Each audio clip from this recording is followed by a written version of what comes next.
Wrap It Up with Radio Raheem. I'm your host, Jamal, Radio Raheem. Now, for those who are new to this, Wrap It Up is a show where I talk about music topics from top 10 lists to greatest of all time to album reviews, whatever. It's music. We're going to talk about it. Now, today, I'm doing the top 10 hip-hop groups, in my opinion. My top 10 list. I gotta say that because some people get like, that ain't the top 10. It's my list. This is my opinion. Now, let's get into this. Now, first, we're gonna start with the honorables.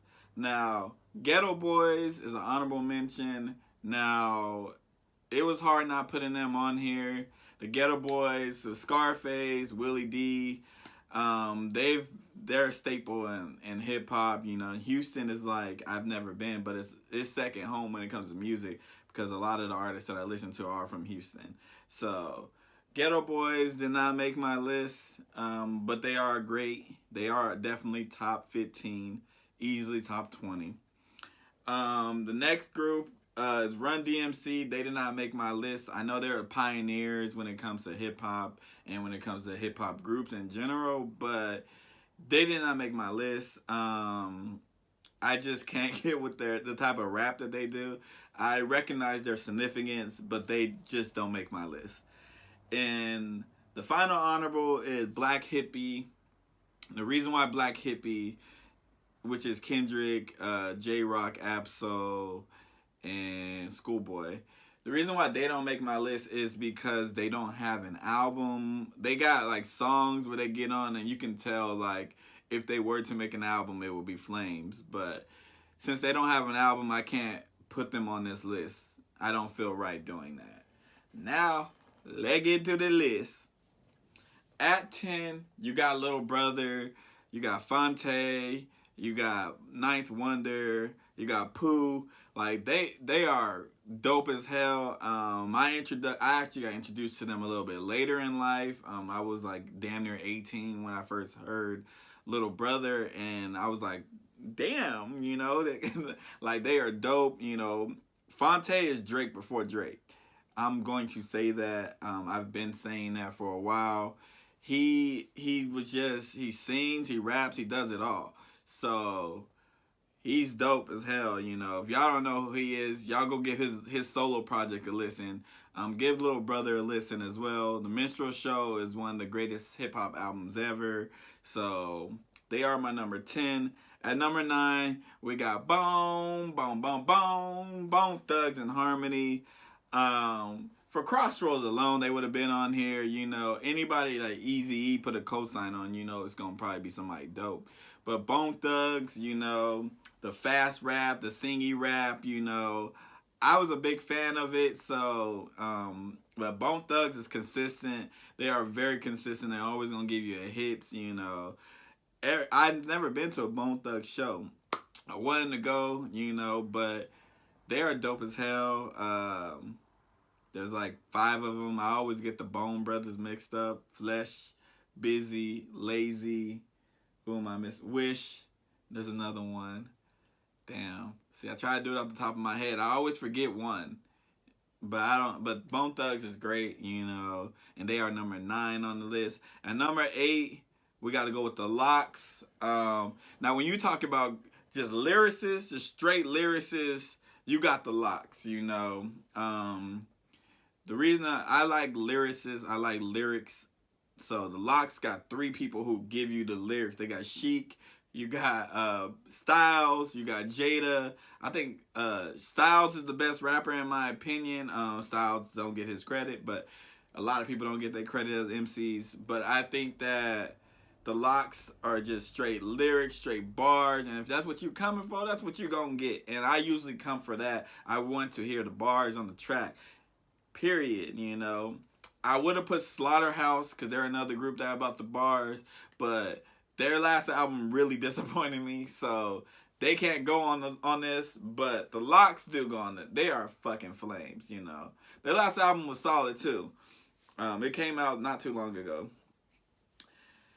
So number 7, we gotta go with 3-6 Mafia. Now, if you listen to music now, like everybody is using the 3-6 sound, the 3-6 flow.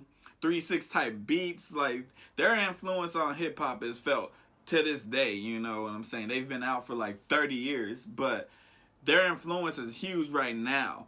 3-6 is that group, you know, Juicy J, Paul, all the former members, you know, they're still doing their thing. Like, Juicy J is more like solo tip, and so is DJ Paul, but as a group, they were solid. They kept pushing, you know what I mean? Like, they had me singing Slob on My Knob, and I should not have been singing that song at like 7 years old, 8 years old. But I know that whole song, and I'm pretty sure everybody who's watching this video knows that whole song, you know, and all of us probably were too young to be singing that. But 3-6 Mafia, hits on hits on hits, their influence is still felt to this day, you know. Like, without 3-6, like, there's no Migos, there's none of these groups like that. Like, their influence is felt still to this day. At number 6, we got to go with the Clipse. You got Malice, you got Pusha T, you know. But like, my introduction to them was Grinding. I don't know if they were out before then, but that was my introduction. And they got great album. Like, their 3 album run was very great, you know, before Malice went into Christianity music or Christian rap and all that stuff. But like, the Clipse had me thinking I could sell drugs, had me thinking like I could be a dope boy. You listen to that music, you know, I ain't never been about that life, but like, they give you a great picture of that over like some Pharrell beats, some Neptune beats, like, solid, you know what I'm saying? I actually think No Malice is a better rapper than Pusha T, and I think Pusha T is top tier, you know. But when I used to listen to the Clipse like crazy, I used to listen for No Malice's bars, you know. Malice at the time. But he's dope. Pusha T's dope as hell, you know. His solo stuff is fire. You know, the Clipse don't really get talked about like that, but they're top tier, you know. Virginia got a lot of talent, you know. I just be forgetting how much talent it is in Virginia. But that's neither here nor there. All right, now we into the top 5. At 5, you got UGK, you got Bun B and Pimp C. Now, UGK might, you know, they up there, you know, Southern rap. But Pimp C, I'm going to just speak on Pimp C for a little bit. Pimp C is the most underrated producer ever. I said it. He's the most underrated producer ever. He produced everything. He was producing everything. And when you hear like the beats, you know, with the little samples and all that stuff, you gotta put him in the list. He's never talked about as a great producer. He's never in the conversation, but he was producing everything, you know. He was producing everything, finding the samples, chopping them up, and putting the songs out. Like, so he don't get his credit, you know. I like Pimp C more as a producer than I like him as a rapper. And he's a dope-ass rapper. I think Bun B's a better rapper. I think Bun B is just a better MC. But I think that Pimp C, as an artist, to put the beats together, to put the rhymes on it, like, there's nothing like that, you know. Favorite album from there is Riding Dirty. I got the album over here. I mean, y'all don't know what's over there. I could just point anywhere. You wouldn't know. But they are dope. My favorite song by them is Murder, and obviously International Players Anthem. But Murder, the way that Bun B comes on that second verse, like, Pimp C snapped, but Bun B snapped on that track. Like, he went hard as hell on that. So you gotta give UGK a listen. If y'all don't know who UGK is, then you're under a rock. You've been sleeping under a rock. But they are my number 5. At number 4, we got to go with WooTang. WooTang Clan. They got like 20,000 members in that group. But they fit perfectly. You know, RZA has a weird production style. Like, it doesn't seem like it should go together. You know, like the way he produces. But like all the kung fu, like skits in between the songs and all that stuff. The WooTang is dope, you know. I think Raekwon's the best rapper. Some would say Method Man, some would say Ghost. Some would say Spectre Deck. There's a lot. They got some dope ass MCs, you know. But WooTang, there's never been a group like WooTang. There's never been like the energy like WooTang. Their logo is very iconic. You know, everybody knows the WooTang logo. Even if you don't know WooTang's music, you know the logo. That's how iconic they are. So WooTang, enter the like 36 Chambers is like damn near perfect. You know, they couldn't match that album obviously because that's a damn near perfect album. But WooTang is my number 4. At number 3, we gotta go with NWA, Ice Cube, Dr. Dre, Eazy-E. What more do I need to say? You got MC Ren, you got Yella as well in the group. But like, what more do I need to say with that? You know, straight out of Compton, put gangster rap on the map. NWA was speaking about stuff that, you know, wasn't really been talked about in music. They brought the street element. They talked about what was really going on. They also got Fuck the Police, which is how I still feel to this day. So NWA, great group, you know. If they didn't split up, who knows how like great this group could have, like the music they could have put out, you know. Like Ice Cube and Dr. Dre are like still pillars to this day, you know. R.I.P. Eazy-E. Number 2, you gotta go with Tribe. Tribe Called Quest, you know, my favorite group of all time. They just, I don't know, man. I'm a little biased on Tribe. I'm not gonna hold you. Like, Low End Theory is my favorite album because it's why I love music to this day. But Tribe is the second. They're number 2 on this list. Classic albums. Their first 3, maybe 4 albums are just great classic. 5-star, you know, 5 mics, whatever y'all want to call it. Phife, Tip, you know, Phife might be a better rapper than Q-Tip. I think Q-Tip's a better artist as far as cause of production and everything like that. But Phife might be he might be, you know, I don't know.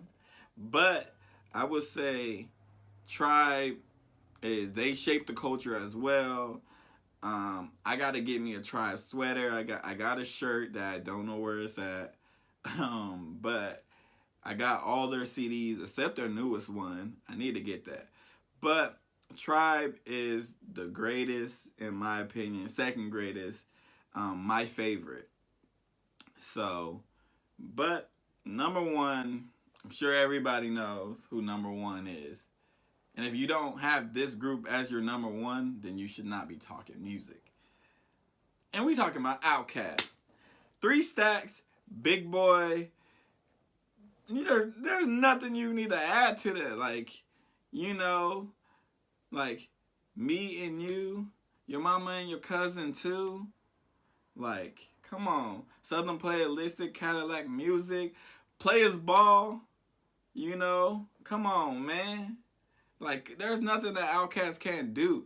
3000 is one of the greatest rappers ever. And Big Boy is a great rapper, but Andre 3000 is so fucking good, man. Like, he's so fucking good.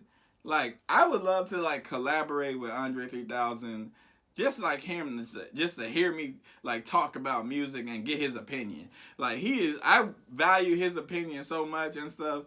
But Andre 3000 is a fucking great MC. He's just a great artist in general. Like, he be singing, he be doing it all. Big Boy, slept on. Big Boy is one of the greatest MCs too. You know what I'm saying? People be acting like Big Boy is not that guy. And when they be like comparing groups to Outkast and saying stuff like, oh, they got 2 3000s. There's no 3000. There's no 3000. And there's no Big Boy. There's only one Big Boy and one Andre 3000. And that's why Outkast works so well. All these people trying to compare them to Outkast and all that. There's no other group like Outkast. There's not. Why are you comparing them to the greatest? You know? Let people be who they are on their own. There's no other Outkast. It's just not, you know? Like, if you don't think Outkast is the greatest hip-hop group of all time, then I don't know what to tell you, bro. Don't talk to me, though. That's what you can do. You cannot talk to me because ain't nobody touching Outkast. Ain't nobody touching Outkast. I don't care who it is. I don't care what group it is. They are not better than Outkast. Their catalog is crazy. Their catalog is crazy. Their solo albums, well, Big Boy got more than Andre got like one. But like their solo albums, crazy. Like anything they do is just fucking dope, you know. Outkast, Aquemini might be their best album.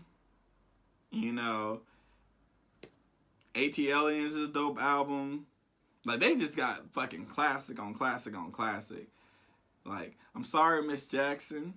Come on. Rosa Parks.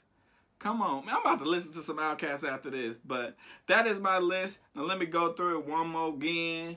Actually, I'm not going to go through it one more again because I don't feel like it. But Outkast is the #1 group. Thank you for watching. This has been your boy Jamal, Radio Raheem Harris. Don't forget to like, share, subscribe, all that stuff that the YouTubers tell you. Don't forget, every Saturday we got the Radio Raheem tape when I give you some music to listen to. Sometimes it's different vibes. Sometimes it's old school. Sometimes it's new school. Sometimes it's just instrumentals. You don't know. I don't know. We just put it out there. It's going to be available on all the services, Apple Music, Spotify, SoundCloud, Amazon Music, all that. So y'all ain't got no excuse not to listen to it, unless you don't mess with me. But in all seriousness, thanks for watching. Peace.